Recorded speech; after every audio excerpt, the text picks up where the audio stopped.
Hello puppet friends. I had a few of you ask me to do a video on how I made my dragon, Drogon, and I'm super excited to share this project with you. I competed in Kalamazoo's Comic Con last weekend and won Best in Show, which was my first competition, so I am over the moon thrilled about that. But a lot of you had asked how I actually made the puppet. Drogon was an illusion puppet that I used in the cosplay of Khaleesi, or Daenerys, Game of Thrones, Mother of Dragons, Breaker of Chains. She's got all kinds of explanations, but she was an amazing cosplay to do and to try, so I thought I would show you the dragon. So this is the head that I made for Drogon. He's very big. I don't know if you can see him next to me, how ginormous he is, but he is a puppet, and I made him using EVA foam for the structure of the head. The eyes are ping pong balls. Let me show you here. The eyes are ping pong balls that are hand painted and covered in a UV resin. This all is EVA foam here, and the fur this is that furred felt from Hobby Lobby. On the bottom side, you can see he's just covered in felt and fur all the way around the edge. The horns are a variety of different kinds of horns. They are EVA foam for the spiky ones, modeling clay or the epoxy clay for the little fatter horns here.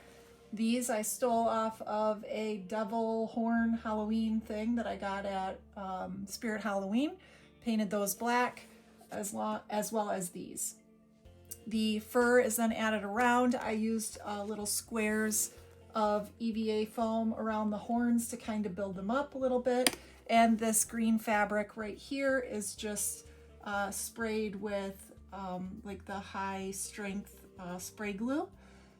I cut the holes for the eyes, put the ping pong balls in to size them, kind of marked them, and then I took them out and figured out where I wanted the pupils to be and hand painted them. The teeth are my favorite part, so if Drogon guy here opens his mouth, you can see that there are 2 rows of teeth on the bottom, as well as 2 to 3 rows of teeth on the top. These are actually fake fingernails from the dollar store. I don't know if you can see these, but they are painted white. I had a problem painting these after they were in the mouth, which is why they kind of look a little weird. But recommendation, if you do end up trying to use this process to make teeth, I would recommend painting them ahead of time. I also used the UV resin to coat the teeth after they were painted, so they gave them that really shiny look. In order to embed them in the jaw, I dropped see if this makes sense. I dropped the bottom of the jaw down so that I could fit this piece of EVA foam in there, and then I cut slits inside of that and glued the teeth in that way. Because they're so thin, it made it very easy for the teeth to close on themselves because they kind of just slide next to each other, and I didn't have to line much of that up. The tongue is a piece of EVA foam, which was painted and covered in UV resin in order to get that real shiny look, and then I just kind of jam it down underneath the teeth. And I used a heat gun to bend the foam so that it looks more of like a natural tongue look. The nose is made from foam clay right here, painted, and then I used UV resin inside of the nostrils to make it shiny. The eyes, again, UV resin to make those shiny. The inside, which is really interesting because when you have a puppet this big, I'll try to show you here, the fur, let me hold his back of his neck up. The fur is just a tube of fur, right? But because he's so heavy, he'll fall off your hand. If you just puppet like this, he'll fall off your hand. And because he's so big, I didn't have a lot of space on the back of my hand to keep my hand in his mouth, and it makes it hard to take on and off. So I made finger tubes that go in. These are pretty much just, if you take fabric and put a ton of hot glue on it, and before it dries all the way, you fold the fabric over and you press it down really hard so that it's flat, and then you roll it around your finger, and then you make it shorter than the circumference of your finger and add elastic. That way when you slide it in, what your fingers are feeling are finger tubes, but the elastic holds it tight to anybody who's puppeteering it. So when my daughters pick it up or something like that, they can fit their fingers in there too, because it tightens because of the elastic. So I will show you the finger tubes here. I did 3 on the top and 1 on the bottom. And those finger tubes actually grip my fingers. So even with my thumb out, it doesn't come off at all, which makes it a lot easier to puppeteer. So when I slide my fingers in the finger tube, oh geez, it's so hard to show these because of the fur. The finger, yeah, they're kind of beat up. Those are the finger tubes that hang on to the puppet head onto your fingers so that you can relax. What's nice is when I'm puppeteering him, put him on, I just kind of wedge my fingers in there. I can just let his head hang if he wants to shake his head or something like that.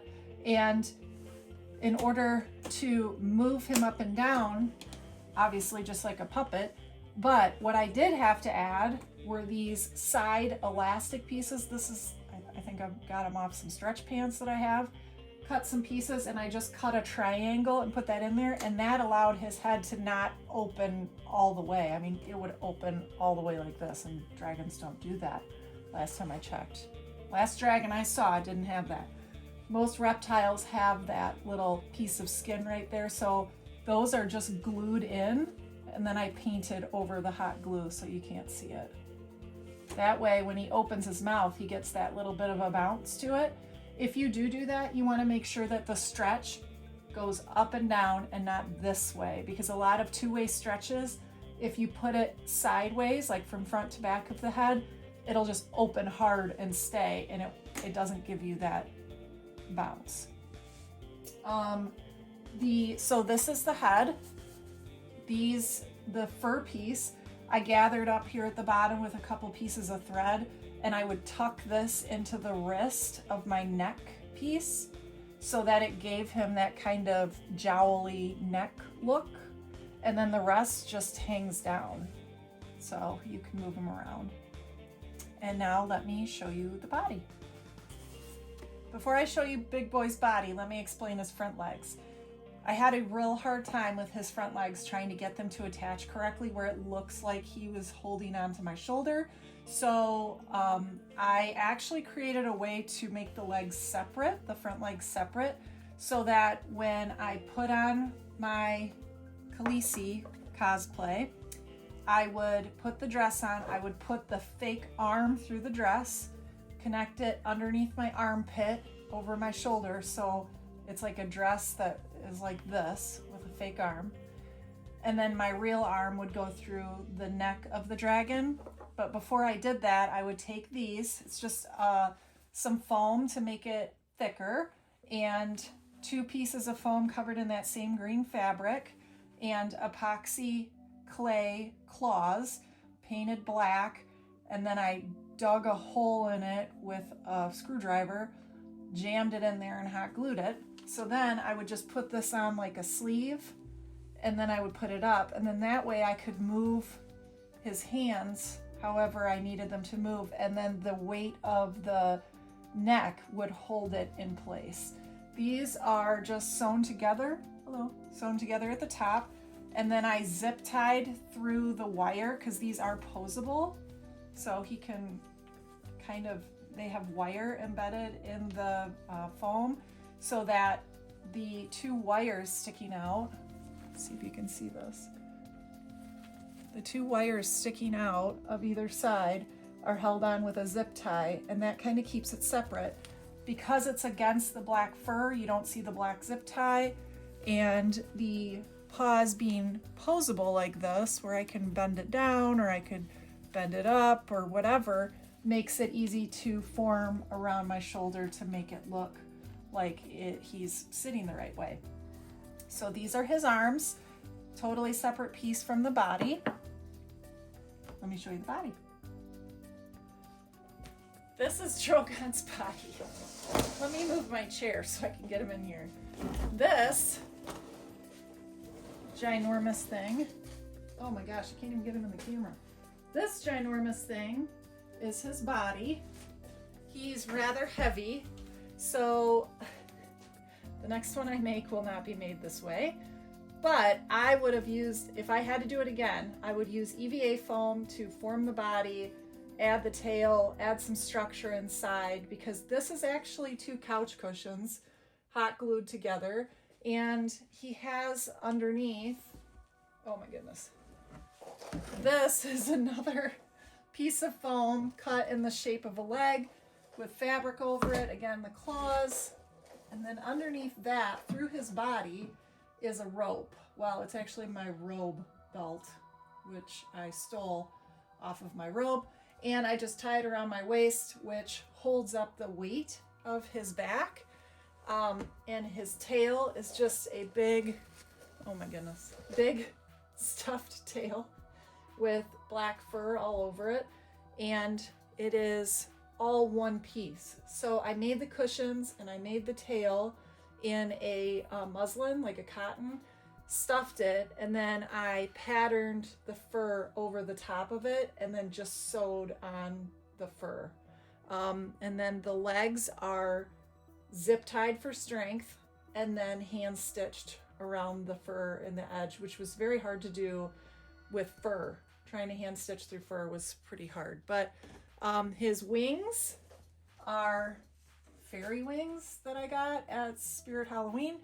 I reinforced it. I put some, it's the green fabric. I know you can probably see a little bit of it. And then I put the black paint over the top of it along the boning so that it didn't look so green. And then I went around the edges with black paint. These are just, again, zip tied to the couch cushion and covered with a piece of fur in the middle to make it all mesh together. His neck, which I actually, let me use my chair here. Let's sit him down. His neck opens on one side like this and goes all the way up for my entire arm. I added this because I needed something for my fake arm to hold on to. So in order for it to look natural for her to walk with the chain, I needed something that was big enough to put the thumb of my fake arm through. So I got this big chain thing that was used as some kind of house prop or something, put it around his neck, and then I zip tied it in the back so that it would stay in place. The problem I ran into before I zip tied it was that it slid up or slid down and would get underneath the flap of the opening, and it looked really weird when it was tucked up like this. It looked like I tried to kill him. So this goes over, my arm goes up, and then because this is stitched on so hard with upholstery thread, that is the only thread that I will use on any of these guys, upholstery thread, it holds the weight of the dragon on my waist as well as on my arm, on my shoulder, so that when I put him on, it will hold him up quite a bit. So measuring that was really important, but being able to hold him up like this was a lot easier than putting all the weight on my back. This, and a good recommendation if you make something with a neck, is a tube of just muslin, And then instead of using stuffing, because it gets really bulky and bunchy and settles and all this kind of thing, I would use batting, like quilt batting. I rolled the quilt batting around the tube, stitched it just to hold it, and put the fur over that. That way it doesn't bunch and it stays smooth. And then the top has just a little piece of felt so that it was soft on my wrist. And then by the time I put this through, the back of his neck would hang over this felt piece. But if it came up a little bit, it's okay because it's still black. So his 2 legs were sewn on. And his tail and body are all one piece so that I didn't have to stitch on a heavy tail. When I do it again, the tail will be different, the body will be different, and he'll be a lot lighter. So let me put him away. For the rest of the costume pieces and for Khaleesi's little crisscross gray maroon thing that I wore in the cosplay, this was actually just 2 strips of this color fur. So it's kind of got that scaly look a little bit to it.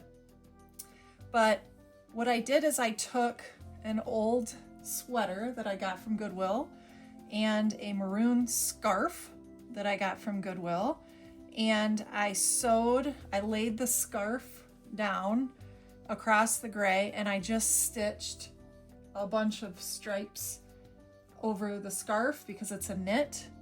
And then I used my scissors and I cut really close to the thread, which gave me that kind of maroon look, striped look. And then I just added the skull thing because I didn't have a dragon, and I added some of this pleather stuff. And then I also added a zip tie loop. Look at all the hot glue, my goodness. I added a zip tie loop on the bottom, a couple of them, because that's what the chain hooked to. And because it's through fur, it won't pull out, but that way it looks like it's hooked to the bottom, and the weight of this just kind of hung down, and it looked like the chain was connected to this. I made 2 of these, and then I crisscrossed them. One thing you do have to remember is that you have to make a hole in one of them for your fake arm, because the fake arm goes through, right? But that little piece holds, so my fake arm went through here, and then it held on, and my real arm went out the top. So it looks like your arm is actually coming out of your shoulder where it's supposed to. As for the fake arm, this one was fun. This fake arm has been redone so many times, I couldn't even tell you. But I mean, look at this thing. This thing is in rough shape. I'll show you my newer one that I'm making for my newer cosplay, but it's just foam in the shape of an arm. I measured it, I figured it out. I covered it in fleece so that it was soft. You can tell all the pieces that have been added and fixed and all this stuff. This, getting the bend of the arm was difficult, and then the hand is just 2 pieces of foam. I traced my hand, 2 pieces of foam with wire in between so that you can pose the fingers. So you can do like, hey, peace. You know, but that way it allows me to put the glove around the chain, in the chain. So I would hook the chain through the thumb so that it would really hang on to it. And then I would bend the fingers. Let me do it in this camera. I would put the chain over the thumb, and then I would bend the fingers to go around the chain like this, like it's hanging on. And then I could always use this and say hello. But the top is just a piece of Velcro, which I would recommend covering it in fabric if you can, because this was very painful on my shoulder when I had my arm up for 8 hours. But I also added this extra piece of fabric that folds over so that when you put it in your armpit, like this, the fabric was against my armpit and not the Velcro. So that's a bonus. I should have covered this in fabric so that it wasn't rough. But it just goes up and over your shoulder. Because you have your arm up, it's not going to fall off, but it's not comfortable, and it makes for a long day. But it was totally worth it. The glove is, you have to find a glove that will also fit your real hand. And this glove is hot glued in there, so I will have to get another pair of gloves for my next cosplay, which I already have. But that way you have the fake arm with a glove on and your real glove in your left hand, which makes it look like you're the same person. Recommendation when making fake arms, do not measure from the top of your shoulder, because the arm won't go to the top of your shoulder, it'll actually go in your armpit, which means you have to measure from here, not from here, because this thing has been cut down about 3 times because it was way too long. I looked like an ape person because it was dragging at my knees when I measured from my shoulder, so I learned that. Let me show you the upgraded arm. So this is the upgraded arm. Let me hold it up here. This actually I built like a puppet arm instead of like a real arm, so it is not posable, but I did add some wire on the inside so that it can be bent, but it has like an elbow to it now, so that when I covered this in fabric so that when I put this fake arm in my new cosplay, it will have that natural look to it. The hand, again, is built up on the top a little bit, just like a normal hand would be, and a little bit right here in the palm. So you can see what it looks like underneath the glove. I did cover it in fleece, and the fingers are all posable. So when I get the other glove on this one, I will be able to hide that a little bit better. What's nice about doing it this way is if you make a hand that a glove can go over really easily, you can switch these out. The whole point was so that I made something that I could use in future cosplays. Also, instead of attaching the wrist to the arm, I actually just have it pinned for right now. I'm gonna make just some Velcro so that I can take the hand on and off so that I can continue to use the arm for future cosplays. That is one thing I learned, is to make it adaptable to other cosplays. It doesn't look very pretty right now, but the other trick is to leave a little bit of a gap right here where your wrist is so that it can easily bend. Our wrists go back and forth like this and that wrist. And then if you run the seam down this side, it won't turn this way as much, although we can do this too. So this needs to be all the way movable. I would have liked to have added wire in there to make that posable, but if I take this hand off, you can kind of see it's just a nub and a hand. So it's 2 separate pieces, and then I cut a slit open so that I can get it over the nub like a bionic hand, and then that way I can adjust the give, or if I need it to stick straight up, I can make it a little bit tighter and then it doesn't move as much. The rest of the dragon was just accessories, like a waist belt thing and some chains and a whip. It was in one of them, and that's it. That's the dragon. That's Drogon, and he is now being retired. He, like I said, won Best in Show in Kalamazoo, and I'm so happy about that. But he is now going in a tote, and he will be put away so that I can make room for the next one. Comic-Con in Lansing, Motor City Comic Con, is in 4 weeks, so I need to finish my cosplay for that. And little hint, I do have a giant body of a monster sitting next to me right now, which hopefully will be the November Motor City Comic Con. And I look forward to debuting my new monster at that one. But as for now, bye-bye, puppet friends, and we'll see you in the next one. Bye!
Targaryen. And of course, Drogon from Game of Thrones. This dragon is her first cosplay as an illusion puppet. It's made from couch cushions and fur. He loves chicken nuggets and sleeping. This dragon was started last year and has become a labor of love. The dragon is all handmade, with using only one pattern as a reference for the head. Very impressive. Thank you.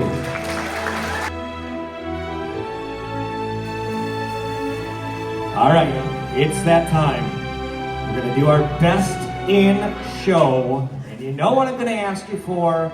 Drum roll, please.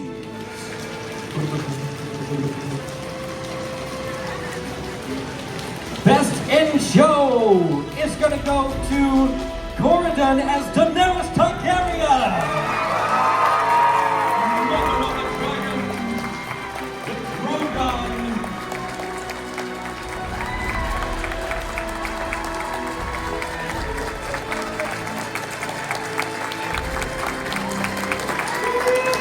Keep it going, best in show.